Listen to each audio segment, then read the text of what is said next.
গতকাল থেকে মুষলধারে বৃষ্টি হচ্ছিল, আর আজকের আকাশে প্রচুর মেঘ এবং ঝিরিঝিরি বৃষ্টি হচ্ছে, সাথে প্রচুর বাতাস তো আছেই। দুপুরে আমরা বোটের ছাদে চলে এলাম লাঞ্চ করার জন্য। আমাদের সাথে বোটের মালিক ফাহিম ভাইয়াও ছিল। অত্যন্ত ফ্রেন্ডলি একজন মানুষ, আর তিনি নিজে আমাদের সাথে থেকে আমাদের খেয়াল রাখছিল। বোটের ছাদে সুন্দর ডাইনিং এর ব্যবস্থা রয়েছে গেস্টদের জন্য। খোলা আকাশের নিচে এমন মনোরম পরিবেশনা সত্যি এখানে না আসলে বোঝা যাবে না। লাঞ্চ মেনুতে ছিল সাদা ভাত, দেশি মুরগির মাংস, হাওড়ের তাজা বোয়াল মাছের তরকারি, সাথে মাছ ভর্তা, ঢেঁড়স ভাজি, সবজি আর মসুরের ডাল। আর তাদের খাবারের কোয়ালিটি যেন মায়ের হাতের রান্না। এক কথায় অসাধারণ টেস্ট। ট্যুরে এসে খাবারের কোয়ালিটি এত ভালো পাওয়াটা আসলে খুব রেয়ার। আমরা কোনটা রেখে কোনটা খাবো সেটাই যেন ভেবে পাচ্ছিলাম না।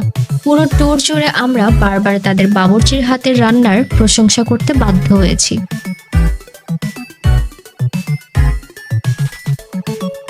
লাঞ্চের পর আমরা লবিতে এসে বসলাম। খুব সুন্দর করে সাজানো গোছানো একটা লবি। এখানে চাইলে খাওয়া দাওয়া থেকে শুরু করে বসে গল্প করা, হাওয়ার বিলাস এবং গান বাজনাও করতে পারবেন আপনারা। আর বাইরের বৃষ্টি উপভোগ করার সুযোগ পেলে অবশ্যই কেউ হাতছাড়া করবেন না।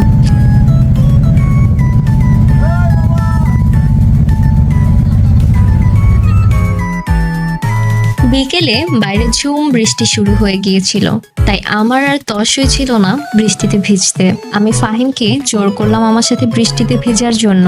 প্রথমেও চাইছিল না ভিজতে, কিন্তু পরে আমার জোরাজোরিতে ও রাজি হয়ে গেল আমার সাথে বৃষ্টি বিলাস করতে।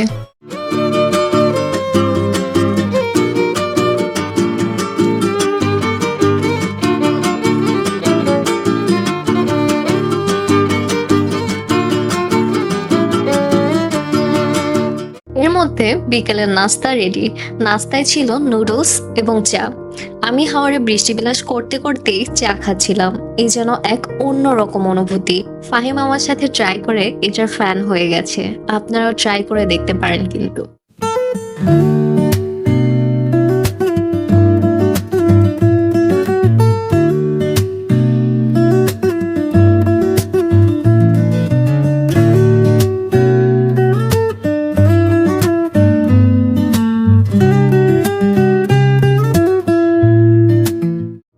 রাতে আমাদের বোট ভিড়ানো হয় টেকের ঘাটে। আমরা এখানে নেমে কিছুক্ষণ হাঁটাহাঁটি করে ডিনারের টাইমে আবার বোটে ফিরে আসি। এসে তো মন ভরে গেল। ডিনারে ছিল সাদা ভাতের সাথে আমার ফেভারিট হাঁসের মাংস, সাথে ছিল আলু ভর্তা আর ডাল।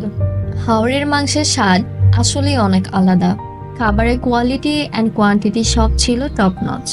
সব মিলিয়ে অনেক মজা করে খেয়েছি সবাই। শামীম ভাইয়া, ভাবি, আমি, ফাহিম এবং বোটের মালিক ফাহিম ভাইয়া, আমরা সবাই গল্প করতে করতে মজাদার খাবারগুলো উপভোগ করেছিলাম।